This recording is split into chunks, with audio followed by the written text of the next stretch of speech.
They had lingered too long.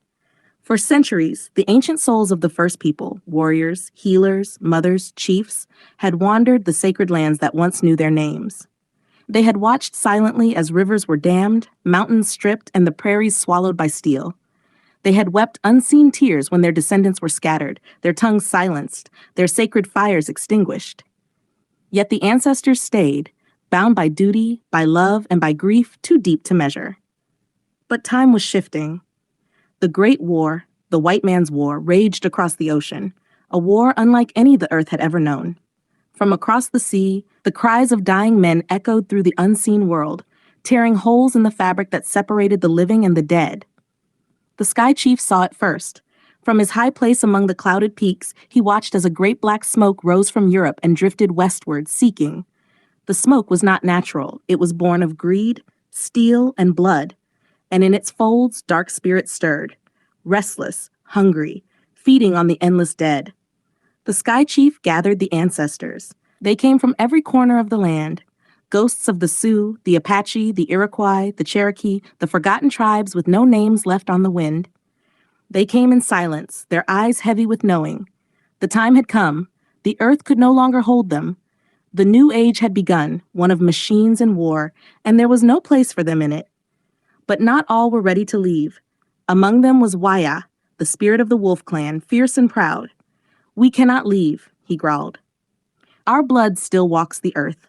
Our sons fight in their war. If we go now, we leave them to die alone." It was true. Across the ocean, native sons, taken from their reservations, fought in the mud and blood of Europe. They carried no flags of their own, only the banner of the United States, the same nation that had stolen their birthright. One of them was Thomas Gray Hawk, a young Lakota man barely 19. He had never seen his ancestral lands, born instead in the dust of a government school. Yet, in the trenches when the gas rolled in and the shells rained down, Thomas dreamed of wolves and rivers. He dreamed of a woman draped in feathers, her face painted in mourning, whispering his true name. The ancestors watched him. "He is the last of us," the Sky Chief said. "Our blood, our memory. If we are to leave, we must speak to him. He must carry our voice forward." And so, on the bloodied fields of France, as Thomas lay dying with shrapnel in his side, the ancestors came. They came not as ghosts, but as the wind, as the earth, as the sky itself. Around him, the battlefield blurred, the screams of men faded. The ground opened, and he stood in a great council fire circle, facing those who had waited lifetimes for this moment.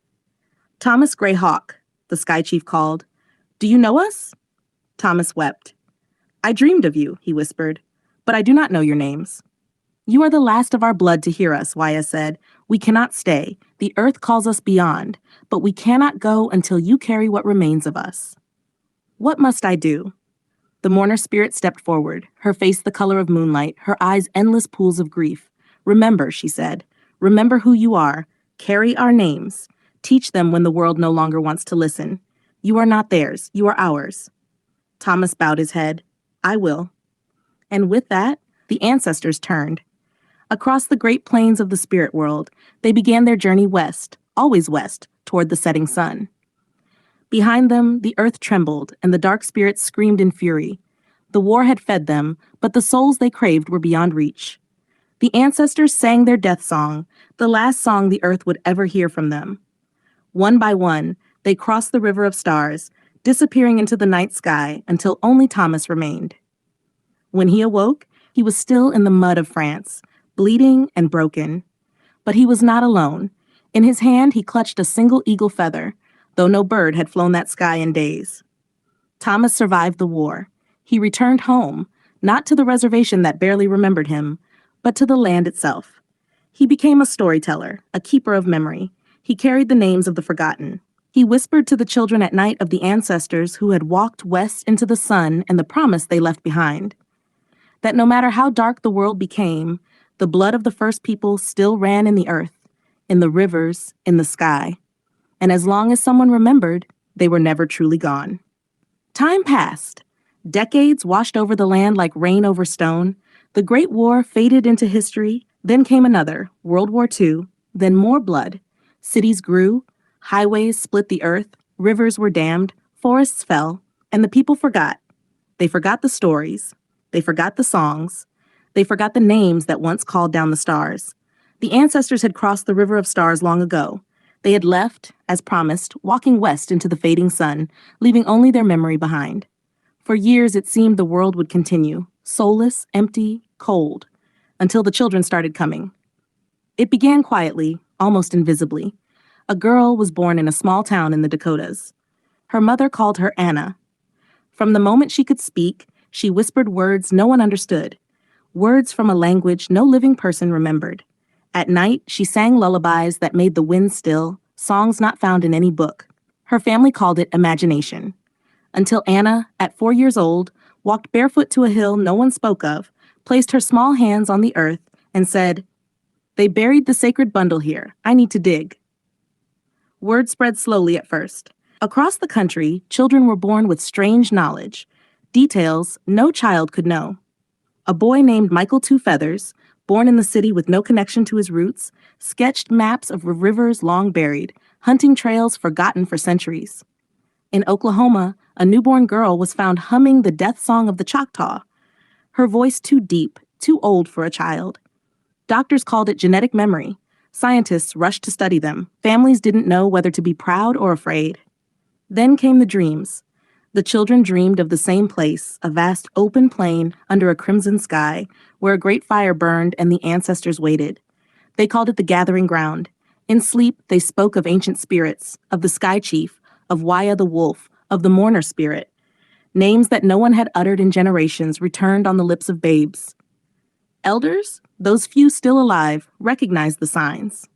Alina White Sky, the oldest living Lakota woman, knew at the moment her great-granddaughter stared at her with eyes too wise, too knowing. "They are coming back," Alina whispered to the wind. They promised they would. But not all who returned came with peace. Some children were different, silent, cold. They spoke of war, of vengeance. They remembered battles unfinished, tribes betrayed. They remembered the trail of tears, the massacres, the broken treaties. Rage lived in their small bodies, rage too vast for their tiny hands to hold. One boy, David Red Hawk, set fire to his school. When they pulled him from the flames, he only said, "This land was never yours." The government noticed. Agent Daniels, a quiet man in a black suit, was sent to investigate. Files stacked up, reports of children speaking lost tongues, of visions, of strange animal behavior. Wolves were seen circling playgrounds. Eagles perched on power lines, watching. Daniels was a man of logic, but even he began to dream of the gathering ground. Across the continent, the pull grew stronger. The children began leaving their homes, drawn by a force no one could stop. Parents wept. Authorities searched. But the children walked paths unseen, guided by spirits only they could hear. And always they gathered west, to the place where the ancestors had last stood, where the sky meets the earth, where the final crossing had happened. Alina White Sky followed. She walked for days, her old bones aching, until she found them. Hundreds of children sitting in a circle around a great invisible fire, their eyes closed, their voices singing a song that made the sky weep. "They're here," she whispered. They never left. The air shimmered. The ground trembled. And from the fire, the ancestors stepped forward, not as ghosts, but as something new. They wore the faces of the children, but their eyes were endless. "You called us back," Elena said. "No," the Sky Chief answered through the voice of Anna. "We were always meant to return. The earth remembers. Blood remembers." "What now?" Elena asked, tears streaming down her face.